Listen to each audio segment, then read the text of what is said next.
ku ne xam ne ne yàlla daa bind te yemalewul am na ñu matal am ñu matlewul waaye ba mottali amee ba léegi kenn sonnatul buur kattan di produit 100% naturel sans effet secondaire ñu defare ko li nga xamante ni moo di petit cola bisaab ak jinjeer ñoo ngi jàppale leen ci seen wàllu kattan ak seen wàllu wërgu yaram bu nekk jarna fi nguur ak keng ba ci kikirikiij waaye bii mooy seen buur di buur kattan ballonnement moo ci mën constipation faiblesse sexuelle diabète sinusite éjaculation précoce di joxe appétit sexuel teg ci itam day raxas sa biir ba mu set wecc wooteel gaaw ci 77 413 59 24 77 413 59 24 xar yëpp xar lañ waaye laadum da ciy gën te bu ñu nee góor ngóoraa tax. invité de la rédaction mbokki internet yi safo di seetaan Sunugal 24 mbégte la ñuy am saa su nekk di teew fii di waxtaan ak yéen ci tolluwaayu réew mi muy actualité tey nag ki may dalal du fi gan ci kër gi Abdou Ndiaye lañ koy wax mu nekk responsable fële ca Kébémer donc diwaan bu Géoul donc responsable APR la bokk aussi ci COJER di membre CCR muy donc muy convergence des cadres républicains. Abdou ñu ngi lay nuyu. Cheikh Mahfou maa ngi lay fay di rafetlu aussi pour plusieurs fois nga invité ma fii ci plateau Sunugal 24.net. aussi di rafetlu aussi auditeurs yi ak auditrices yi ñuy déglu seen site bi aussi ak seen plateforme bi ñu ngi def liggéey bu mucc ayib ci paysage médiatique bu Sénégal franchement seen visibilité ñëpp ko gis. mi ngi noonu nga nekk également conseil spécial bu maire bu Géoul donc di Khalifa Dia. oui loolu aussi daf ci am solo ñu leeral ko. ndax fa ñuy bëgg a dugg moom moo tax mais laata loolu dañuy daal di wax ci actualité bi nga xamante ni moom moo fi nekk donc nit ñëpp di ci wax muy affaire passeport diplomatique donc fële ci assemblée nationale muy ay député yoo xam ne si nii dañ leen tudd ci wàllum trafic de passeport diplomatique donc ak ki nga xamante ni moom la ñuy wax Condé donc mais yow nga nekk acteur politique nekk ci politique bi di ci yëngatu bu baax a baax bokk aussi ci APR Benno Bokk Yaakaar député yooyu également ñu bokk foofu tey bi nga déggee rumeur boobu ban analyse nga ciy def. waaw xam nga aussi bi ma déggee ne am na ay député yoo xam ne da leen mouillé ci scandale ay passeport diplomatique. Certes c'est une nouveauté pour la première fois dans l'histoire du Sénégal que ay députés parce que ñooñu ils ne sont pas n'importe qui dans ce pays-là. Et que aussi il faut nit ñi xaw a am tey aussi bu dara amee. c'est pas parce que dégg nañ ay wax rek que wax yooyu mooy mujj nekk confirmation finale parce que loo gis lu ne dafa am procédure xam nga coow li bari na dégg nga nit ñi am ñu naan député yi nañ leen jàpp dañ leen a war a jàpp dañoo far fii ak mais attention il faut que nit ñi comprendre ne loo gis lu ne dafa am procédure procédure pénale dafa am procédure civile am code pénal am procédure pénale mooy organiser enquête pour le cas des députés ils ne sont pas n'importe qui parce qu'un député c'est du côté de la représentation nationale te boo nekkee député da nga am ay privilèges par rapport ak un citoyen ordinaire procédure bi nga xam ne si bu doon ay citoyen ordinaire la mooy plainte bu amee wala procureur s'autosaisir day gaaw waaye fii c'est un cas exceptionnel donc procédure bi c'est une procédure spéciale ou exceptionnelle à la limite de telle sorte que garde des Sceaux bu saisiree le président de l'Assemblée nationale automatiquement dans ce cas-là dana mën a lever l'immunité parlementaire d'ailleurs sax ci cas boobu dégg nga ne sax député yi ñoom am na lu ñu taf-tafee pour wan ne ñun quelque part ay citoyens lan ordinaire donte mu yor nan mbalaanum kiiraay nga dégg ñu ne ki nga xam ne mooy président mooy groupe parlementaire Benno Bokk Yaakaar Aymérou Gningue convoqué ne député yi jot naa wax ak ñoom ak président assemblée loolu c'est à côté que ñoom am na jéego yu ñu ci def mais teewul ne li nga xam ne moo normal li nga xam ne mooy procédure mooy que ne président assemblée nationale bientôt ministre de la justice dana ko saisir après ñoom buñ defee loolu procureur am na rôle bu ñu ci joué parce que procureur près-cour d'appel moom après procureur de la République moo koy saisir donc loolu procédure bu ñu ko respecté wul rek day daal di nul bu boobaa yoon sax kenn dootu ko fi waxati donc il faut que nit ñi tamit ñu am dal retenu ak benn élégance parce que démocratie day am élégance maintenant si c'est avéré par la suite que procédure bi jàll ñu jugé leen ne effectivement que li leen tuumaal ñoo ko def parce que attention aussi am réew dafa am nu muy fonctionner nit du ne ko yaa def rek ca bis ba ñu ne moo def parce que tamit présomption d'innocence loolu lay jariñ dégg nga beneen dossier aussi ay nit ñoo xam ne topp nañ leen ci wàllu lu yàggee lu mel noonu tamit ñooñu tamit ba léegi kenn mënut a wax ne ñoo def wala defuñ parce que dañuy bénéficier présomption d'innocence donc su fekkee nag après loolu am na c'est ça scandaleux mooy loolu day écorner image am réew parce que lu mel ne passeport diplomatique acte de souveraineté la domaine réservé la ci président de la république ak domaine réservé ak chancellerie donc loolu doon loo xam ne si ne bu amee lu ñuy rafetlu la bu boobaa aussi il faut que ñu jël ay sanctions yu tar en même temps aussi ñuy veiller ci nit ñi parce que tamit nit day am ci yow confiance rek ba nga wan ko naka su dul noonu parce que man mii yow damay am ci yow confiance ba nga wan ma luy tax amatuma ci yow confiance kenn mënul nag nit wan nit confiance ñu ne lu tax mu wan ko confiance parce que confiance du loo xam ne dañ koy évaluer tout de suite président nit ñi nga xam ne ñoo nekk député ñoom ñoo demoon ñu def leen ci ay liste ñu dem battre campagne ban def leen ñu nekk ay député ba leen def ñu nekk député dañoo amoon ci ñoom confiance su fekkee aussi justice décidé na ne ñii ngeen amoon ci ñoom confiance ñoo def naka su noonu on va prendre nos responsabilités man loolu laa gëm waaye nag teel a wax ne diw nañ àndal wala ñi ànd ak diw jubuñu wala nanga man wax dëgg yàlla nekkuma ci loolu mi ngi mel ne yaanaa marit si yi nga dégg ñu ne mbir mi dañ leen ci topp man wax dëgg yàlla yéenewuma leen ko bu fekkee am na waaye nag tamit teewul may wax nit ñi ñu def attention ci buñ déggee dara rek gaaw ko gëm loolu aussi jullit sax war ko fonctionner dégg dara gëm ko parce que yàlla kenn ku ci ne ñaari nopp la bind il faut aussi ñu leen di xaw a respecté di leen wormaal ba juste décider ne effectivement lu am na nit ñi tamit ñu bàyyi bu juste dee def seen liggéey ñuy mettre pression naan du jaar yoon man je ne suis pas d'accord dans tout ça lépp loo xam ne nit defoo ko bis bu ñu demee ci yoon dana wan ne lii defoo ko parce que tribunal buy juger sur la base des éléments de preuve sur la base d'un débat contradictoire da nga am sa ay avocat nga ñëw tribunal procureur c'est du côté de la hiérarchie moom il va demander l'application de la loi dans toute sa teneur c'est le président du tribunal avec les membres ñoom ñooy décider ne waa ji def na wala deful procureur yow li ñu wax doy nañu wala doyuñu wala li ñu wax il y a insuffisance des éléments de preuve quand il y a aussi doute personne bi ak lu ñu ko mën a tuumaal dañ koy libérer donc man j'ai confiance à la justice de notre pays man loolu laa d'accord Abdou mais nag bëggoon naa également ñu gën a xuus ci mbir moomu parce que tamit am na ay aveux yu jóge ci Condé ko wax ni que moom doon na liggéey ak député yooyu ci wàllu boobu wàllu diplôme maanaam passeport diplomatique am na yeneen victimes yoo xam ne si ni aussi génn nañ signalé wu wax que ni ñoom député yooyu jël nañ seen xaalis pour utal leen ay passeport diplomatique loolu yëpp am di ay aveux ba léegi yëf yi mënul avancer te bu fekkonte ni ñu bëri ñu jàpp ne bu fekkonte ni opposition la ñu bokk ñooñu moom kenn waxatu leen mais comme du côté du pouvoir la donc dañuy nekk fii di traîner sinon gis nañ Khalifa Sall niñ ko defoon pamti daanaka ñu lever immunité parlementaire ci loo xam ne si ni benn temps record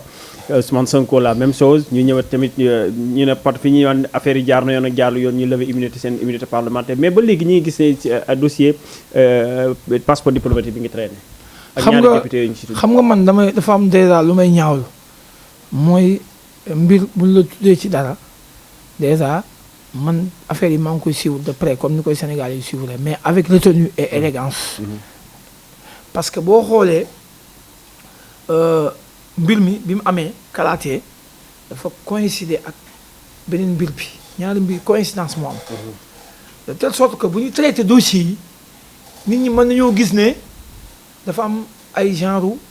soupçon de favoritisme bu am ci dossier bi wala dafa am justice dañ ko utiliser pour éliminer soi-disant ay adversaires wala ñoo xam ne ay membres de la société civile yoo xam ne peut-être ils sont un peu hostiles au régime man gëmuma loolu xam nga lu ma gëm tu ne peux pas nga bëgg a donte justice nous sommes tous égaux devant la loi mais il y a ce qu'on appelle des privilèges ay privilèges de juridiction am na ay privilèges par rapport ay postes de responsabilité am na parce que ñee ñu toppee ca lële ñoom c'est des citoyens ordinaires ñii c'est des députés. mais attends, je vais vous dire. Khalifa Sall mais attends. Mais même Khalifa Sall. boo nee dossier bi aussi. il y avait la procédure était rapide. bon même boo ko waxee tamit. teewul mënoo ne dindiwul malaayu kiiraayam donc nga ne au moins dindi nañ malaayu kiiraayam. xaaral rek ma xam waaw dindi leen ko. ñii tamit ala kulli haalin danañ dindi seen malaayu kiiraay. mais du ala c'est-à-dire question bi nekkul foofu li may wax mooy temps bi nga xamante ni jël nañ ko pour dindi seen malaayu kiiraay parce que bu fekkente ni opposition la. pendant une semaine rek seen malaayu kiiraay moom waxatuñ ko. je peux aller. ba léegi assemblée nationale defuñu commission pour wax ci. waaw mais statuer seen cas ñu jéem a dindi seen malaayu kiiraay. mais ba léegi xam nga assemblée nationale tamit. ba léegi defuñu ko audition rek lañ def assemblée nationale tamit. assemblée nationale tamit mais audition boobu audition dafa am. bu audition amee. bu ñu ko boucler assemblée nationale des koy saisir kan moo koy saisir ministre de la justice. assemblée nationale bu ko ministre de la justice saisir du mën a def dara. mi ngi mel ne ku njëkk a yeewu sa borom kër il faut nga tëddaat xaar rek ma wax la maintenant man li ma gëm ko.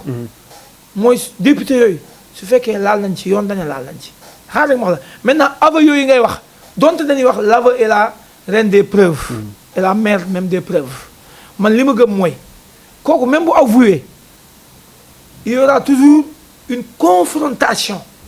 entre moom li mu wax. waaw attendez c'est très important. yow ay procédure nga may wax. mais c'est important ni mu war a demee xam naa ni Sénégalais yëpp xam nañ ni affaire procédure ni mu war a demee. voilà c'est ça mais dafa yéex lenteur bi nga xamante ni am na ci lu tax ministère de la justice mënul saisir assemblée nationale. ba léegi pour ñu mën leen a jox ñaari députés yi ñu tudd ci affaire passeport diplomatique. tu as oublié que le temps de la justice c'est pas le temps des hommes. ça il faut le savoir ñun suñu gis-gis bi ñu ci am. mais quand il s'agit de l'opposition ñu ne voilà quoi ñu patam patamee ko. mais le temps de la justice n'est pas le temps des hommes mais temps justice ak temps nit ñi bokkuñu. man par exemple su ma amee justice ci yoon. damay yàkkamti mu gaaw. bu nit tooñee wala ma nit problème damay yàkkamti mu gaaw. mais yàkkamti boobu may gaaw ak justice moom na muy gérer ak dossier nañ fa nekkee ah. mais attention bul ne non. li ngay wax ni moom c'est très important ce que je vous dis non je ne suis pas là pour défendre man di bañaa ba début émission dama la mbir mi bu amee parce que loolu la même mbir ma ne tamit bu amee mais c'est gravissime je suis tout à fait d'accord avec Sénégalais yëpp yi ne mbir mi lu grave la mais du ma ne diw def na wala diw defagul même ñi avoué dama ne nangu leen avoué ban dem ci yoon ñu ne def na wala mais li ma gëm moom mooy quel que soit rapidité ak lenteur danañ ne ñii ñoo def wala defuñu man loolu laa gëm.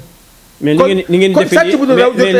déedéet bu doon ni ngeen di defee nii dafay jox raison ñiy wax ne justice bi dafa nekk di def li ñuy wax kumba am ndey ak kumba amul. non loolu amu fi. si non xaaral ma wax la kumba am ndey bu fi amoon ak kumba amul ndey. sax du tudd sax député wax sax du fi am. lu tax du fi am mais. déedéet su fekkoon am na du député moo leen tudd di. non waaye xaaral ma wax la dama ne su fekkee tudd nañ leen yow dégg nga sax président. en plein conseil des ministres mu ne cette affaire-là il faut qu'on aille jusqu'au bout et que des responsabilités soient situées et que effectivement s'il y a attends non mais non bu laay wax la ça nit ki tamit mais nit ki tamit da nga koy nangu laay waxam du yaa ngi ne waa ji avoué la te yaa ngi nangu waa ji avoué kon man ngaa nangu mais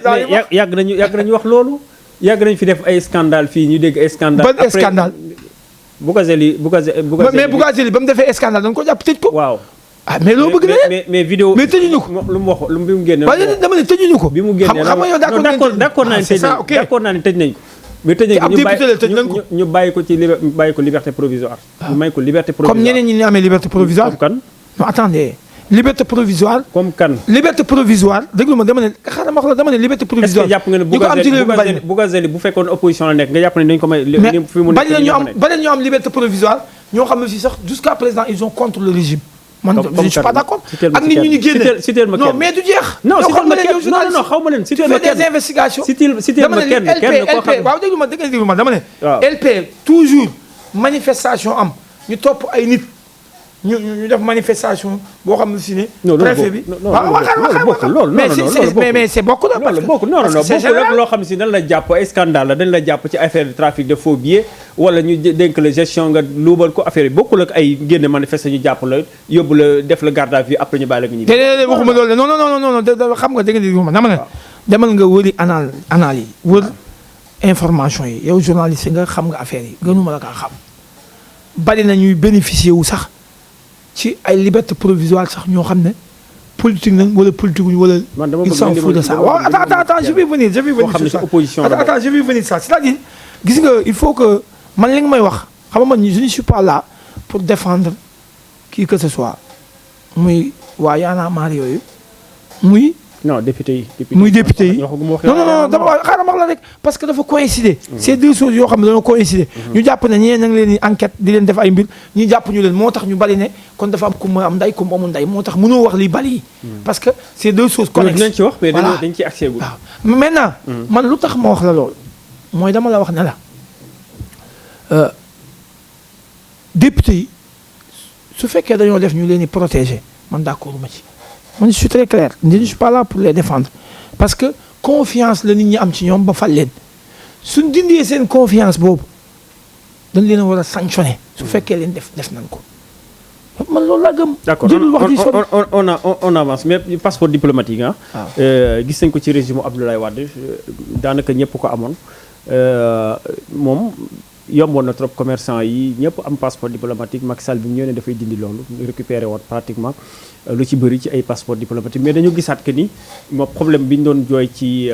régime Abdoulaye Wade mi ngi fii am ñu gis ay nit yoo xam si ñu ngi leen di lijjantil ay nit yoo xam si bokk diplomatie amuñu dara diplomatie ñu jox leen ñu jël suñu ay passeport diplomatique. donc daa am ñoo ci xam yow. loo xam ne nit daa ñëw ci yow bëri na. mais waxuma ay lu ñuy bind ci ay réseaux sociaux dama ne yow dafa am loo ci xam nga il faut ngeen xam ne. mais passeport diplomatique bi. waaw tu peux me dire qui doit posséder un passeport diplomatique. non koo xam ne si parce que passeport diplomatique dayoo bi mu am. je peux te poser la question dama ne non mais c'est important mais non c'est important non je peux te répondre xam nga parce que loolu parce que affaire de diplomatie la. waaw man diplomatie la diplomatique dafa wax la diplomatie c'est un domaine réservé exclusif du président de la République. voilà mais maintenant c'est un domaine sensible. est-ce que war na la jox passeport diplomatique. du n'importe qui moo war a am passeport diplomatique. loolu je suis tout à fait d'accord avec vous. d'ailleurs président de la République mooy gérer passeport diplomatique xam nga lu tax mu def ko. parce que à un moment donné bi fi Abdoulaye Wade comme ni nga ko waxee passeport diplomatique bari na ay kilifa sax yu ko amoon ak ay xale yu ne ñu doon ko voyager bi Abdoulaye Wade Macky Sall ñëwee da ne loolu dafa war a dañ te même député yi ñu tudd. ñoom yoon moo na leen dañoo war a am passeport diplomatique maintenant ñoom bu leen ko joxee ñu dem di ci tappale wala ñu dem di ci def leneen d'après li nga wax loolu d'accord ma ci. waxuma loolu de. ah non attends dama ne ñeneen ñi nga xamante ni nekkuñu ay député nekkuñu lenn loo xam teewuluñ fenn Sénégal ñu jox leen ay passeport diplomatique. man li ma leer mooy comme ni ñu ko doon lijjanti comme ni ñu ko doon lijjanti leen ñii député yi nga xam ne ñoo doon lijjanti di defar ay faux certificat de mariage pour utal ay jigéen wala ay nit yoo xam ne si nit ay citoyen ordinaire lañ yoo xam ne si ni yoruñu benn poste yoruñu benn ndombal tànk ñu leen di jox ay passeport ay diplomatique xam nga man dafa am lu ma gëm da ngay déglu ma la xam nga da ngaa dégg ñu ne la ay député yuy wutal xam nga loolu nga dégg kon loolu su amee ñoo doon def seen i manœuvre déglu nga ma la te manœuvre boo gis dafa am ñu tey nekk loolu jusqu'à preuve du contraire da ngay daganal li gars yi def nii. non waxuma loolu daganal loo ko kay. non dama ne la man je suis très clair dama ne la passeport diplomatique dafa am ñu ko war a am ak ñu ko war a am président de la République am na pouvoir sañ-sañ xool nit ak ay responsabilités. pouvoir discrétionnaire am la. pouvoir discrétionnaire mooy bu ko defee nit yow mënoo attaquer loolu ci fenn. d'accord non voilà maintenant li ma d'accordul mooy. yow ñu jox la dara mbir nga yor ko nga jéem cee manœuvre di ci tappale di ko jox ñeneen wala ñeneen di def loolu moom d'accorduma ci. accord naa ci yow. xam nga man nekkuma fi di werante maintenant loolu ku ko def bi ko gars yi xamee yow dañ lay sanctionner loolu mooy yoon te dañ la sanctionner parce que da nga remettre en cause souveraineté am réew. loolu d'accord naa ci yow man loolu nekkuma fi di ci débattre de. képp ku ci dem di ci jéem a défendre yaa ngi ci erreur bu fekkee am na. maintenant nag li ma mënta d'accord mooy nit da ngay am ci moom confiance ba mu woon na leneen nga dindi confiance ke man loolu laa d'accord. président bu la joxee dara nga dem lam la jox xam nga loolu xeebadi la sax président jox la loo xam ne si ne yow da nga ko war a am muy sa titre. muy sac est-ce que yoon la nga ci tappale pour bëgg cee nax ñële déjà sax ñoom comme loolu su amee dañ ci nax ay nit. wala xam nga dégg nga fi ma nga def parce que man mënumaa gëm benn kilifa boo xam ne si ne yoon moo la may ngay signé nga dem nit di tappale nga cay ànd ak moom parce que loolu boo ko defee bu ñu la xamee sa bopp nga yàqal. parce que mënoo ne président moom ko def loolu. parce que président bu ko dee def am na sañ-sañu ñëw woo la yow ma koy nar a mën a am d'accord parce que yoon moo ko may. ñu jigéen ci passeport diplomatique yi wax ci leneen muy vidéo yi nga xamante ni ñu ngi koy gis jamono yee la ñu génn muy vidéo Kilifeu Simon ak Bougazelli daanaka même période bi la et puis mën na leen a boole ci même catégorie ndax ay vidéo yoo xam ne si ñu ngi doon traité ak benn nit wala jàpp Bougazelli sax bokkul Bougazelli dañ ko jàpp donc muy def ay affaire yooyu vidéo bi fuité ñu ne sax ci dossier enquête bi la bokkoon donc yow bi nga déggee fuite yooyu nga xam ne si mi ngi am ci vidéo yi moom muy bu Bougazelli bu Kilifeu ak yëpp ban sentiment nga am. non franchement c'est scandaleux que ce soit muy Kilifeu muy Bougazelli c'est scandaleux peut-être am na comparaison li naan comparaison n'est pas raison am na différence peut-être ñoom ñaar. que dañu ab xaritam bu am 20 ans. ñu doon def seen i affaire bu mu àndal 20 ans. waaw 20 ans ñu doon def seen i affaire mu filmé ko. il n'a pas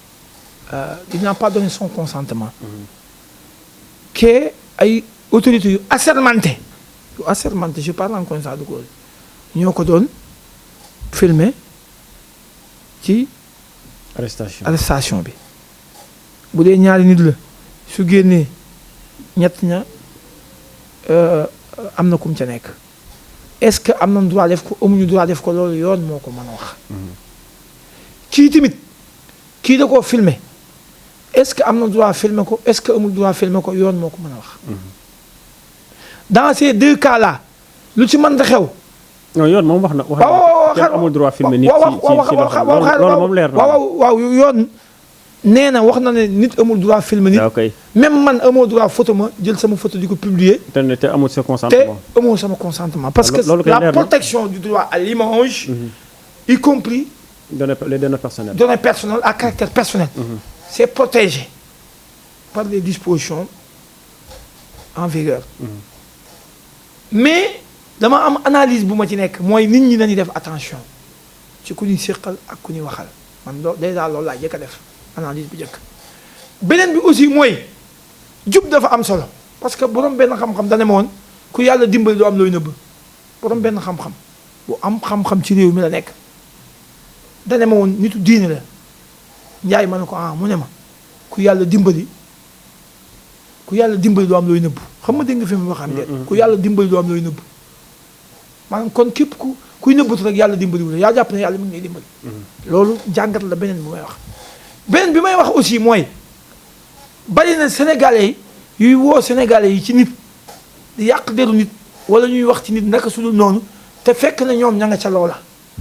am beneen jàngat bu fi ne. beneen bi aussi mooy fii balaa 2024 la dana bari ay mbóot yu fi su lekku. man maa la wax loolu. comme lan mbóot mooy. ay nit ñuy gëmal nit ñi ne leen il faut sénégalais yi am comportement ay moral éthique il faut ñu créer beneen sénégalais yow mii tu es un sénégalais boo xam ne valeurs yi sa maam yi nekkoon yaa ngi ci ba léegi man maa ngi ci keneen maa ngi ci am na ñoo xam ne sax xamuñu leen ñu ngi lay romb ci mbedd mi te ay nit yi góor lan kon su ay nit ñëwee ne incarne leen beneen type de sénégalais nangul naa leen ne bu ñu gisee sénégalais bu jubul nañ fexe convaincre nit ñi ñu indi sénégal yi jub. waaye yow bu fekkee da nga koy wax ba pare yow juboo xam nga nit ñi ba pare juboo day am leneen lu mu nuru mooy mënoo dëkk ci réew yow ma xas la ne la yow da ngay triande ma xas la ne la yow juboo ma xas la ne la français yi dañu war a abal te dossier yi ngay wax benn dossier bi man dégg naa ci benn turu koo xam ne c'est le chargé des affaires culturelles et sociales ku naan Jérémy ku nekk un agent au ministre de l'ambassade. un agent de l'ambassade poste responsabilité moomu yor. xanaa doone ma nekkul ci hiérarchie l'ambassadeur. nekk ci hiérarchie ministre des affaires étrangères. nekk ci hiérarchie président de la république yow nan nga mën a ne France seeni intérêt day menacer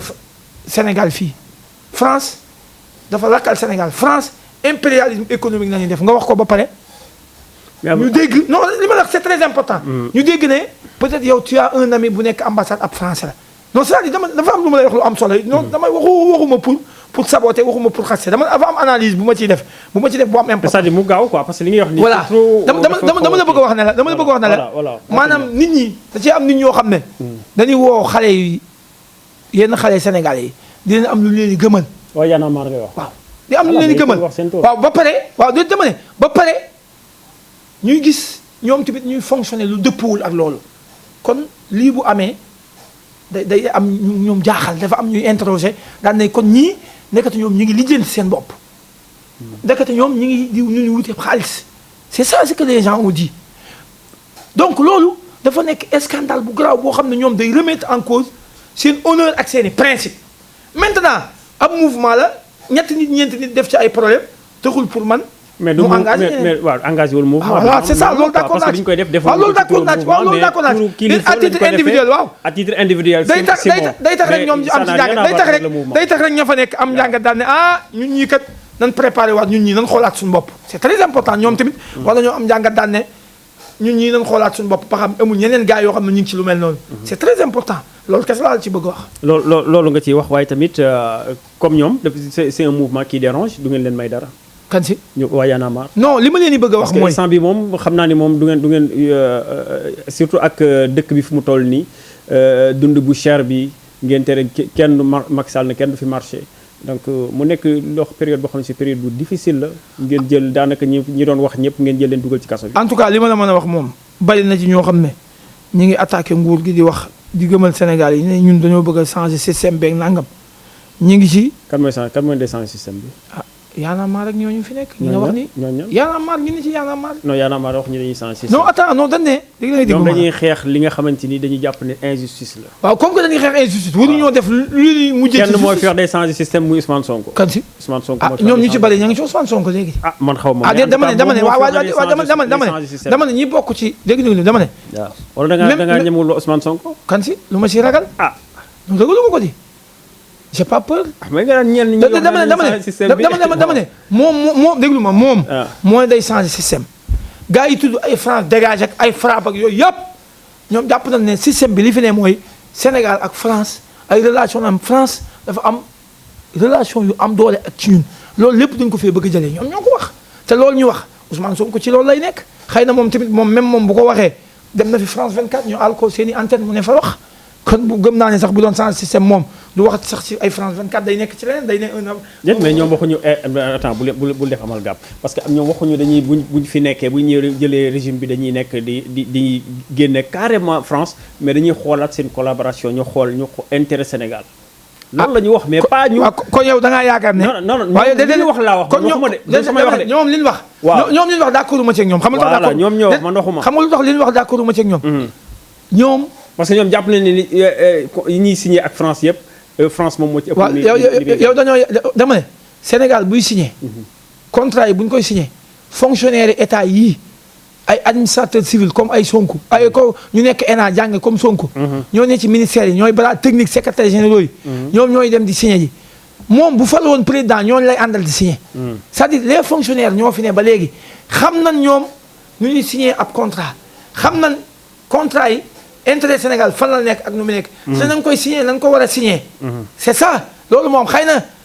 ay politiciens lan ba pare dañuy nëbbatu wala ñemewuñ ca la ñuy wax ñu ne ñun bu doon ñu ne ñun bu doon ñu ne ñoom rek la ñuy wax. bientôt les élections locales. oui donc yéen a ngi ci coow lu metti nag ci problème mu candidature parce que xam naa du yomb ngeen fu nekk ngeen teg fa candidat parce que coalition bi moom rëy na trop.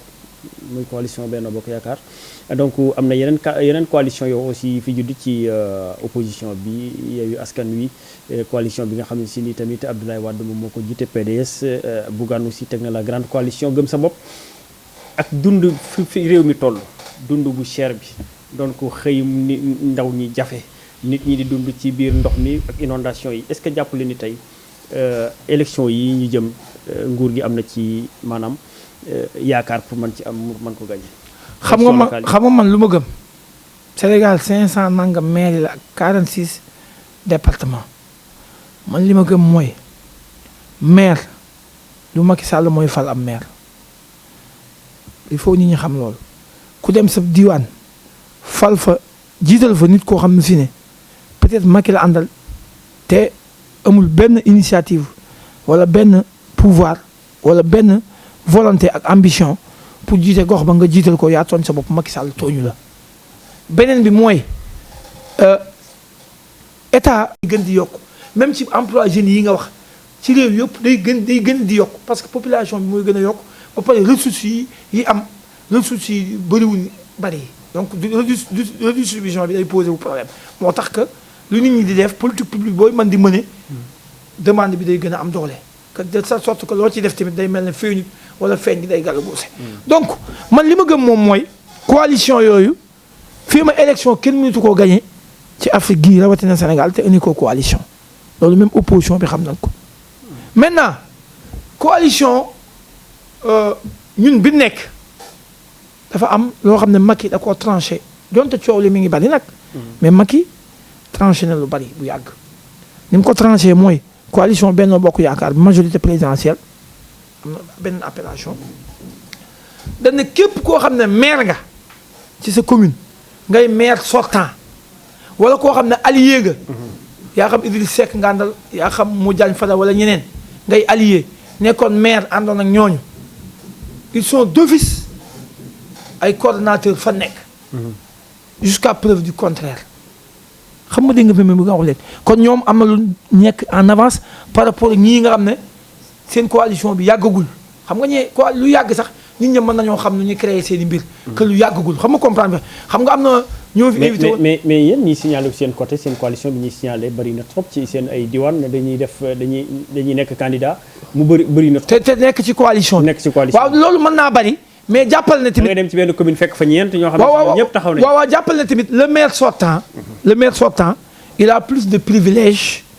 et plus d'avantages que ñeneen ñi sifflé. mais su fa liggéeyul su fekkente ne. waaw bu fekkee am na maire yu bëri yoo xam ne si seen ay population loolu laa la bëgg wax dama ne ku ci liggéeyul tamit. léegi nga bëgg lañu waaw da déggoo la xam nga ci njëlbeen bi dama ne la. président tamit bu jiitalee ci askan wa koo xam ne population ba d'accord ñu ci te man damaa gëm na sax loolu du am. man loolu laa gëm xam nga lu tax. président am na information. xam nga président am na information beneen bi aussi yow soo demee nga force sa bopp ñu jiital la buñ la voté loolu yow yaa sanctionné sa bopp yaa xañ président même bu bëggee foofu. loolu lu ne mën na la saa fekk parce que tamit attention affaire yi yombewul noonu. mais man fi ma doon waxee tey fi may waxee tey mooy situation bi Sénégal nekk jamono bii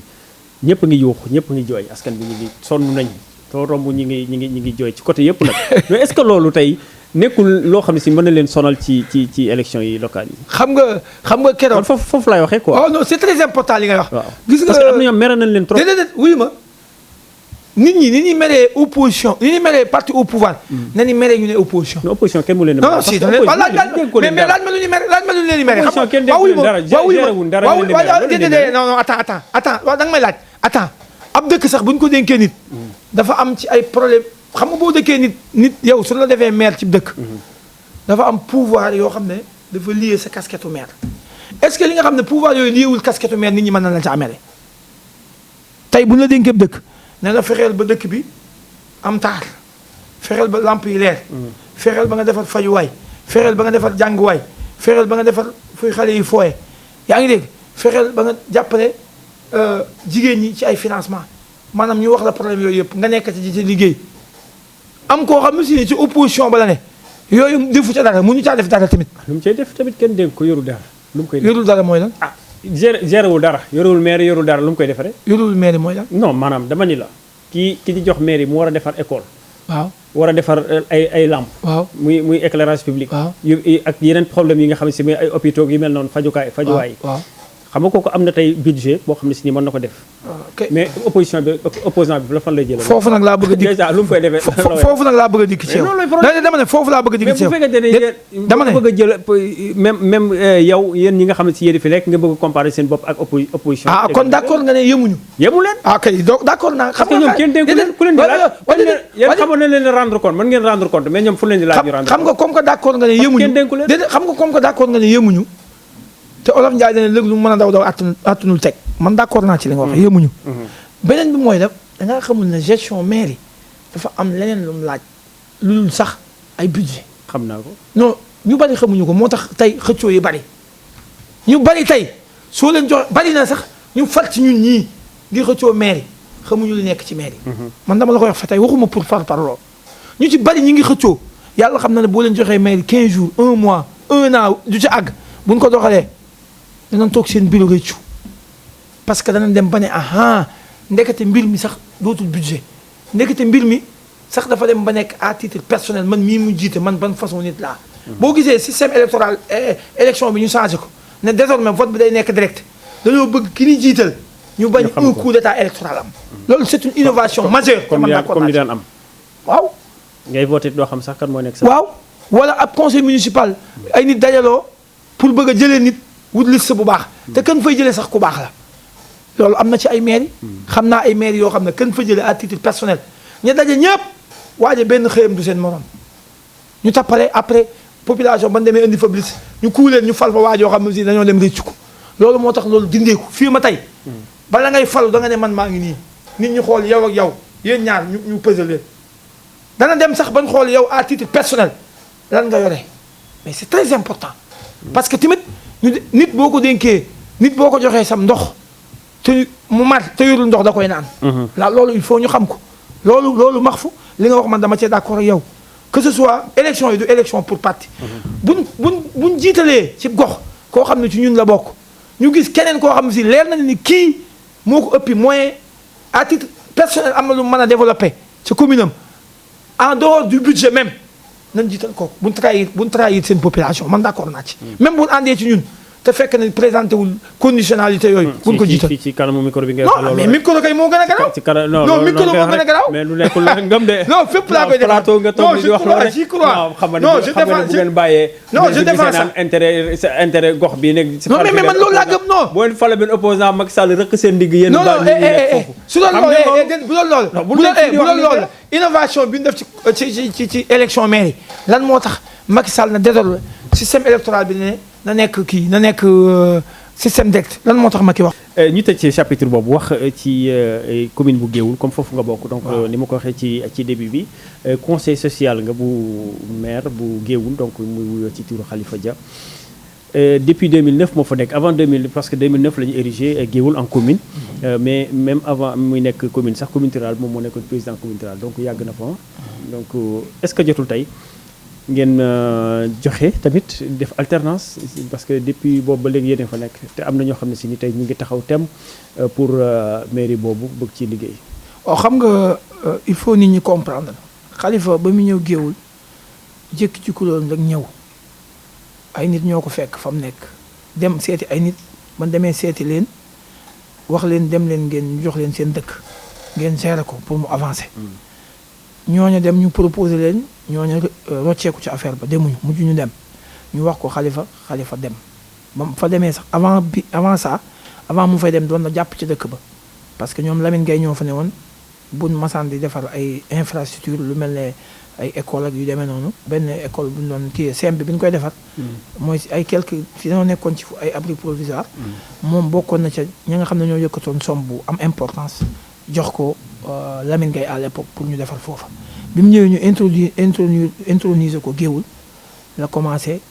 di liggéey di dem ak a ñëw boobu ba léegi nag teggiwul tànkam ba mu ñëw ca dëkk ba nag wax dëgg yàlla fekk na am na yu bari yu fa manqué woon bu dee école yi bari ñu woon bu dee ab dispensaire moo fa amoon stade amu foon ca ñu ngi doon fi fu miir rek fu clôture rek yooyu amu foon ñu ngi doon dem ca terrain kii bi espace nu comme ça terrain basket amu foon ay lampe kii moo fi amoon quelques lampes moo amoon ci koñ yi foofu su wanee boo xam ne kii lay doon centre culturel amu foon lycée amu foon yooyu yëpp amu foon ba mu ñëwee nag yii yëpp am nan fa amee nag doona mu ab budget moo ko def parce que budget boo xam ne fii ne amoo ay recette parce que marché ba nga yor marché bu tuuti la nit ña fa ne dañuy collectionner ay 1000 francs ki dañuy taba pour am dara pour dem seen i kër mënoo leen a fayee ko yenn juute yi mënoo leen a fayee ko ay 1000 francs par jour ak yooyu c'est impossible te ay usine amoo ko yoo xam ne si ne jox nga leen ñu nekk foofu pour ñu mën a fay comme ni waa Sonacos ak waa fii Sococim ak yooyu di fay moo tax maire yooyu mën a encaisser ay milliards pour mën ko def investissement Khalifa ba mu ñëwee comprendre yooyu yëpp bi ñu koy voté budget dañuy budget ba fonds yi ñu koy jox moom muy carburant ay oto yooyu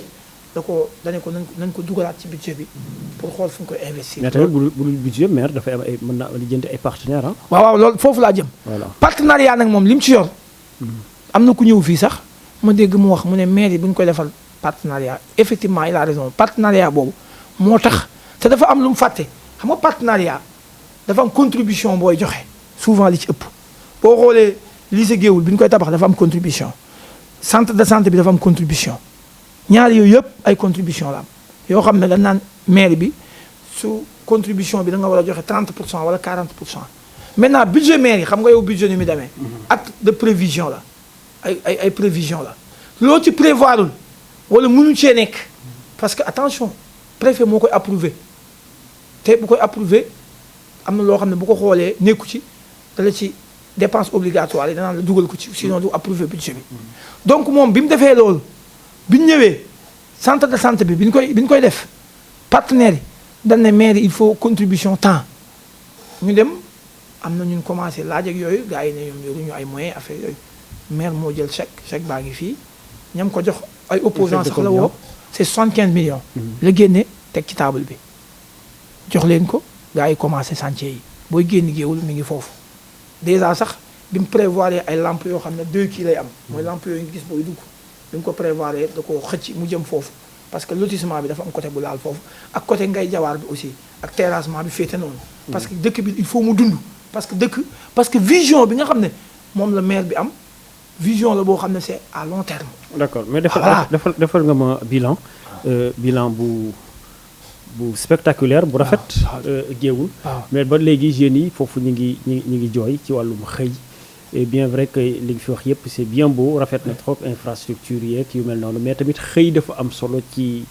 ay maanaam ci jeunesse. rawatina ñi nga xamante ni ñoom ñoo nekk ci diwaan boobu te muy nekk lu ñuy jooy nag.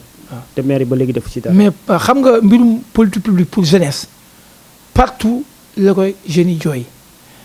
c'est pas pour rien état du Sénégal sax def ci ay lël. pour wax ko xam nga ñoom déjà kon xam nañ ne d'ailleurs statistique ANSD yi mujj a génn. jeunesse bi dañuy gën a grimper même yi génnaat day gën a grimper maintenant mairie bees ko lay créé du pour politique de jeunesse pour wutal leen emploi xam nga bokku ci. attends je vais venir mais bokku ci non je vais venir mais waaw attends je vais venir tu vas accepter. d'accord xam nga loolu bokku ci mais teewul mairie dafa war a développer un système de partenariat ak créer un environnement. les conditions. voilà moo tax soo xoolee récemment Géoul booy dugg si tu as vu que ne am na benn entreprise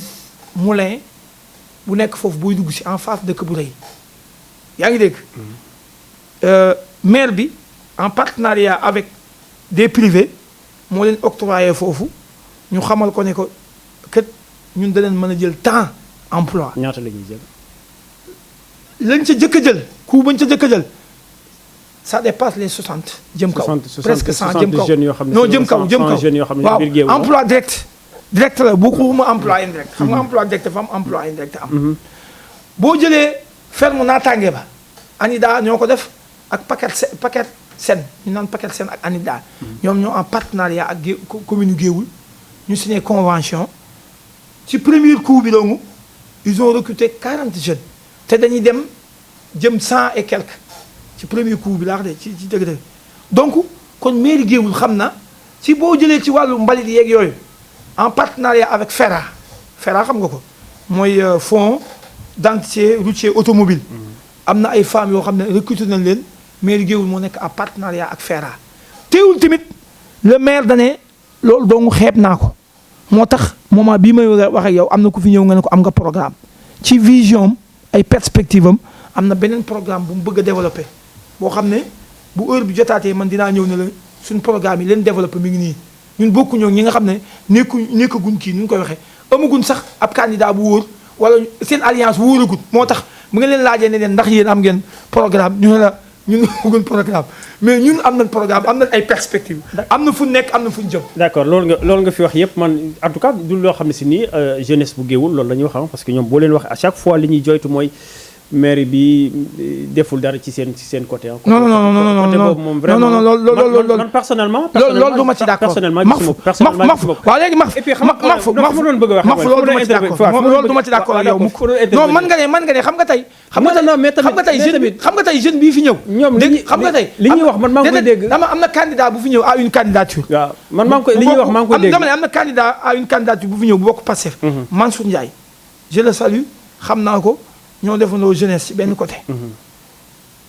moom sax d'accord na ne mairie ba ma nga jël ay moyens di fa def moyen personnel moom d'accord na parce que moom xam na à chaque fois dañ ko copté woon il n'est pas dit c'est moyen personnel non attends non dañuy rek moom fay def ma am na non moyen personnel parce que bu ko defoon budget daanaka ci budget ba la jógee xam nga lu tax ñoom Khalifa da leen copté woon xamul fu mu jógee non mais attends non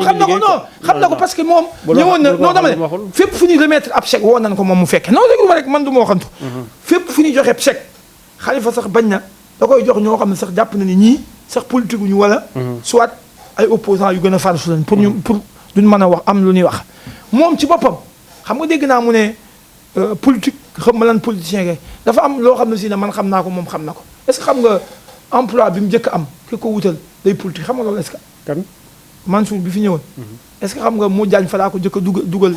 santé pharmacie nationale moo ko fa jëkk a dugal kon warul wax politiciens yi lii wala politiciens yi laa wala naan duma politicien non dañuy du politicien non je comprends ñun tamit politicien boo xam ne dañuy nax ay nit ñoo xam ne dañuy dëkk ak ñoom ñu nekkuñu ci loolu parce que xam nga lu tax maire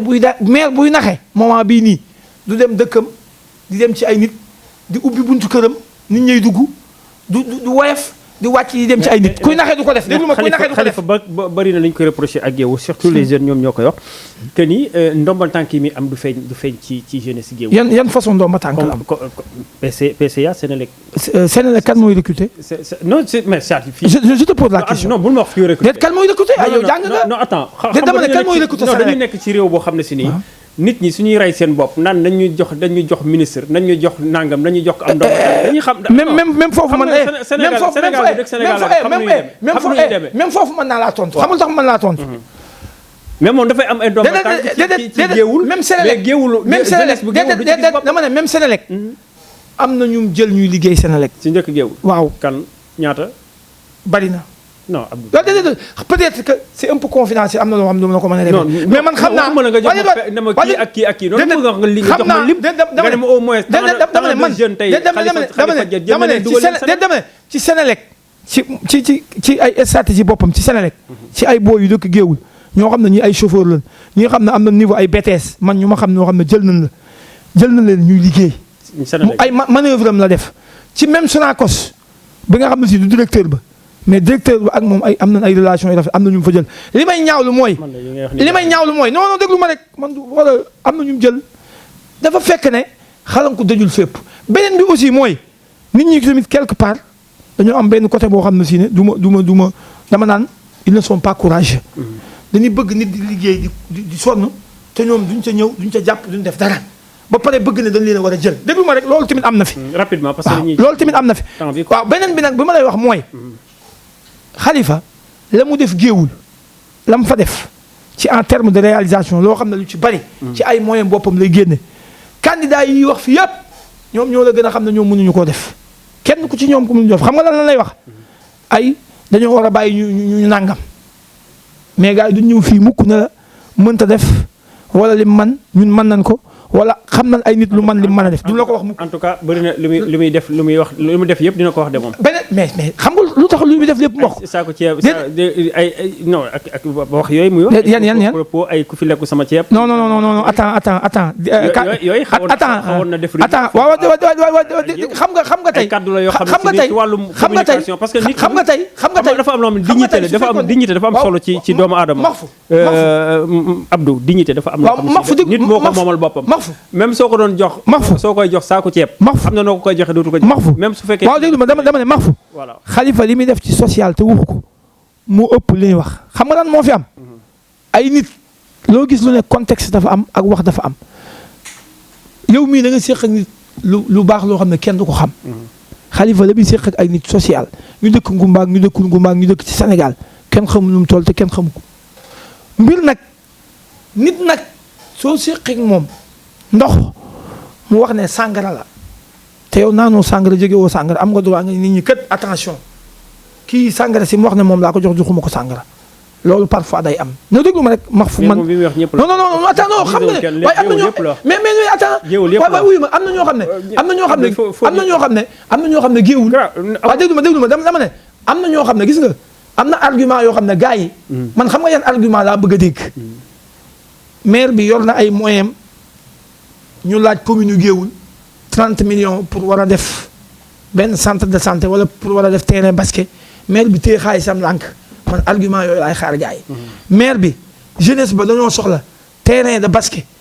nangu koo def. ak lotissement ba léegi mun. waaw xaaral voilà point boobu nga wax nag point bu ma sawaral xam nga yow ñi doon coow lépp ci lotissement ba def nañ ci ay revue de la presse neexal ay journalistes. lotissement amul géew. waaw déglu ma yow boo ne yow nag li nga jàng yëpp man boo ne ma lotissement amut. te yow nga xam ban côté la ñuy lotissé waaw kay xam nga xoolal. ak ana kayit yi yi ñu wax ne lotissement yi ana kayit yi. mën naa laa génneel fii nga gis kayit yi. non déedéet mën naa laa génneel déedéet xam nga yow xanaa lu mu bon yow gëm nga journal officiel lu mu gëm nga arrêté ministériel lu mu gëm nga décret présidentiel waaw déglu ma mën naa la ko woon fii déglu ma dama ne mën naa la ko woon fii waaw kay voilà xam nga tey boo jëlee fi commencé géewul fan waaw déglu ma la boo jëlee ci rang bi fi mu jeexee boo jëlee côté guy gaar rang bi fi mu jeexee jëm bandañ nga jël ginnaaw fi terrain fi jëm nguraan boo passé terrain ba doodaan bi boo ko weesoo jëm nii nga jël franco arabe bi CEM franco arabe bi nga xam ne moom lañ defar bu yàggul moom la Xalifa defaral waa géewul CEM franco arabe lu musul am géewul xam nga mas nga faa dem det mi ngi ci wetu stade bi loolu musul fa am Xalifa moom ñaata parcelle lépp bi ngeen kay mi ngi nekk 13278 parcelle waaw 13278 parcelles mi ngi nii sama kii barke alxuraan karim inventé wu ma dara maintenant xam nga lu tax. lu gaa déedéet mais yéen déjà da ngeen am problème suuf. non problème suuf amatu fa waaye da ngay yéen ak Bandeng mais Khalifa Dia ak Bandeng le gars sec là ñoom ñaar daanaka mooy. xanaa yëgoon ne semaine ba la passé maire ba ñëw na fa. da ngeen jiboo maire ba ñëw non Khalifa mosu koo maire ba ñëw na fa jiboo Khalifa. mais amoon ngeen ay contrat ci affaire suuf. waaye da ngay déglu max la maire ba ñëwal na fa boppam ànd faak nit xamal maire xamal ko ne ko man du ma jël suuf jàmbur waaye dëkkuwaay moom la yoon jëkk a privilégié ci kaw lépp ay armeel sax dëkkuwaay moo nekk ci kawam yow loolu xam nga ko dëkkuwaay moo nekk ci kaw tuuti nit fu muy dëkk muy suturaam xam nga gars yi lan moo fi am géewul defar nañ ko ba mu nekk jongoma ju rafet ju solo ba rafet di daagu nit ñi ñëw di jóge fële bëgg koo yàq wala bëgg koo jël yàq ko parce que xam nañ ne ñoom jongoma jooju yow mii tey sa doom boo ko yafalee ba mu nekk jongoma bu timis jotee xale bu góor bu nee ñëw sa buntu kër solub jiin di ñëw waaye xam nga koo koy may de. loolu moo fi nekk leneen nekku fi. d'accord Abdou tëjal ñu yëkkati parce que temps bi jeex na quoi. waaw li ma bëgg a wax rek mooy Sénégal yi dama leen woo ñu am ak dal pour xam ne dëkk yi ni xëccoo. Wolof Njaay dañuy cin bees koy xëccoo ab yaxate ne waaye na nit ñi def attention xam ñin koy jox xam na dëkk boo koy jox da nga koy jox koo xam ne si ne d'abord moom ci boppam liggéeykat la. moom ci boppam la mu yor bu dee peu de moyens yu mu yor personnellement parce que maire yi état moo waroon jël ay moyens jox ko maire yi joxul ay moyens da leen a bàyyi ni leen parce que ñoom tamit ñoo nous sommes autonomes. boo nee da ngaa autonome mënoo di laajte foo toll da ngay gérer sa bopp. donc ci loolu la Khalifa nekk ñun ci loolu la ñuy xëy ci la ñuy gont ci saafara askanu seen i problème saafara waaye nekkuñu ci ay calcul politique nan jiital diw nan defi ay coalition ñun nekkuñ ci loolu ñii nga doon wax fii amuñu benn coalition. d'accord coalition ba déjà Modou Bey Ndiaye mi nga xam ne si ne dem na ba wax waa Palais ne leen booy na ni nga leen bàyyi bu dee opposition nañ ne naa ànd ak ñoom su ma ànd ak ñoom bu ma gañee mairie ba ma rallier loolu la diggee te loolu booy yi bu ñu ko déggee ay yat mooy jóg parce que da leen a bëgg a nax yabal na benn waayam bu naan Boole Sarr ma nga ca biir coalition Pastef gëmuñu waa Pastef parce que dañoo bëgg dem fa xool ëllëg ñu ñuy demee parce que un administrateur civil nan lay politique naan day contre nguur foo ko gisee man loolu xam ma ko. d'accord merci beaucoup Abdou Ndiaye donc moom la ñu àndaloon tey ci invité de la rédaction di ko jaajëfal bu baax a baax ci répondre bi nga xamante ni répondre na ko suñu invitation bokk ci APR nekk aussi membre ci COJER ak CCR donc moom muy convention des cadres républicains nekk aussi benn conseiller donc conseiller particulier su ma ko mënee tuddee noonu sax bu maire bu Géoul Khalifa Dia di ko jaajëfal di leen jaajëfal yéen aussi ñi nga xamante ni yéen a ñu doon topp ci suba ba léegi fii ci Sunugal 24 di leen wax ngeen wéy di abonné ci suñu chaîne YouTube activer la cloche de notification di am les vidéos en temps réel di leen jox dig daje ci lu yàggul ak beneen invité jàngeen jëf. ku ne xam ne ne yàlla daa bind te yemalewul am na ñu matal am ñu matlewul waaye ba mottali amee ba léegi kenn sonnatul buur kattan di produit 100% naturel sans effet secondaire ñu defare ko li nga xamante ni moo di petit cola bisaab ak jinjeer ñoo ngi jàppale leen ci seen wàllu kattan ak seen wàllu wërgu-yaram bu nekk jarna fi nguur ak keng ba ci kikirikiij waaye bii mooy seen buur di buur kattan ballonnement moo ci mën constipation faiblesse sexuelle diabète sinusite éjaculation précoce di joxe appétit sexuel teg ci itam day raxas sa biir ba mu set wecc wooteel gaaw ci 77 413 59 24 77 413 59 24 xar yëpp xar lañ waaye laadum da ciy gën te bu ñu nee góor ngóoraa tax